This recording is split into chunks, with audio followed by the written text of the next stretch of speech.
और इस बीच एक अहम खबर आपको बता दी, जिसमें जम्मू में रहने वालों के लिए एक बड़ा फैसला लिया गया है।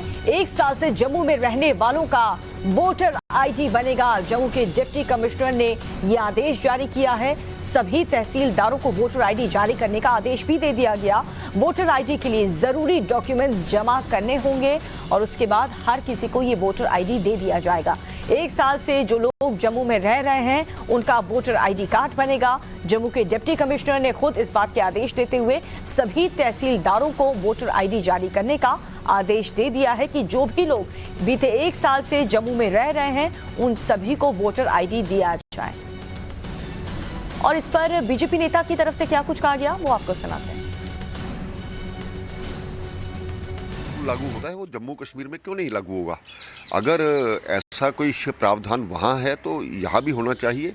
और ये एक प्रथा है कि पहला अपना वोट कटा करके दूसरा तभी अपना वोट बनवा सकता है। इसमें कोई गलत नहीं है कि अगर कोई व्यक्ति यहाँ राज्य सरकार में केंद्र द्वारा भेजा जाता है या केंद्र सरकार के कोई कर्मचारी हैं या सुरक्षा बल हैं तो उनको वोट बनवाने में कोई अधिकार नहीं। इसमें खामखा उनको चिल्लाने की आती है। अब धारा 370 नहीं है, उनको याद होना। ज्यादा जानकारी के साथ मेरे सहयोगी प्रदीप दत्ता जुड़ चुके हैं। प्रदीप, इस आदेश के जारी होने के बाद कि 1 साल से जो भी जम्मू में रह रहा है उन सभी का वोटर आईडी बनेगा, इसे किस तरीके से देखा जाए? देखिए, इस समय वोटर्स के लिए जो समरी रिवीजन चल रहा है, एक ऑर्डर आता है डिप्टी कमिश्नर अब्दी लवासा जो कि जम्मू डिस्ट्रिक्ट है, उनकी तरफ से एक ऑर्डर आता है कि जो यहाँ पे 1 साल से रह रहा है वो मतलब एलिजिबल है वोटर के लिए।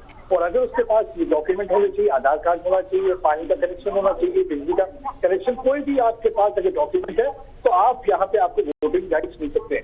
लेकिन आपने देखा होगा कि पहले भी जब हृदय कुमार ने ऐसी स्टेटमेंट दी थी तो काफी कॉन्ट्रोवर्सी हुई थी। कॉन्ट्रोवर्सी हमने देखा था कि किस तरीके से गुजरात के जो नेता है, चाहे पीडीपी से, नेशनल कॉन्फ्रेंस से, उनका ये कहना था कि उनको जो आउटसाइडर वोटर्स है वो उनको मंजूर नहीं, क्योंकि उनका कहना है कि बीजेपी उनका इस्तेमाल करेगी यहाँ पे जीतने के लिए, तो इसलिए आउटसाइडर उनको मंजूर नहीं है। लेकिन अगर बात करें तो बीजेपी ने पहले ही वाजे कर दिया था कि अगर 317 और 35 से हटता है, यानी कि कोई भी हिंदुस्तानी जम्मू कश्मीर में आ सकता है और जम्मू कश्मीर का वासी किसी भी इलाके में जा सकता है। अगर कश्मीरी कहीं भी जाके वोट दे सकता है तो क्यों ना हिंदुस्तान का कोई बाशिंदा जो यहाँ पे नौकरी कर रहा है या पढ़ रहा है या कुछ काम कर रहा है, बिजनेस कर रहा है, तो उसे भी पूरा हक बनता है कि वो अपना नुमाइंदा चुने, रिप्रेजेंटेटिव उसकी हो, क्योंकि जमहूरियत में सबसे बड़ी चीज होती है रिप्रेजेंटेशन, तो उसे पूरा हक है ये करने के लिए। लेकिन कहीं ना कहीं ये परेशानी हो रही है नेशनल कॉन्फ्रेंस, पीडीपी और कांग्रेस को भी, और ये सभी जमातें जो मिल गई है वो कहते हैं कि आउटसाइडर्स को वोटिंग राइट नहीं मिलने चाहिए। उनको लगता है कि ये बीजेपी उनका इस्तेमाल करेगी जीतने के लिए। लेकिन जहां तक बीजेपी का सवाल है उन्होंने क्लियर कर दिया कि आइडिया ऑफ इंडिया की जब हम बात करते हैं तो कोई भी देशवासी, जम्मू कश्मीर हिंदुस्तान का हिस्सा है, कोई भी देशवासी यहाँ रह रहा है उसे हक होना चाहिए। यही एक वजह थी कि एक दीवार खड़ी करके रखी थी 370 साल में, जिसकी वजह से। बिल्कुल सही कह रहे हैं आप प्रदीप, आप बने रहिए हमारे साथ। लेकिन इस बीच नेशनल कॉन्फ्रेंस ने इस फैसले का विरोध किया है। बीजेपी बाहरियों को वोटर बनाने की कोशिश कर रही है, ये कहना है एनसी का।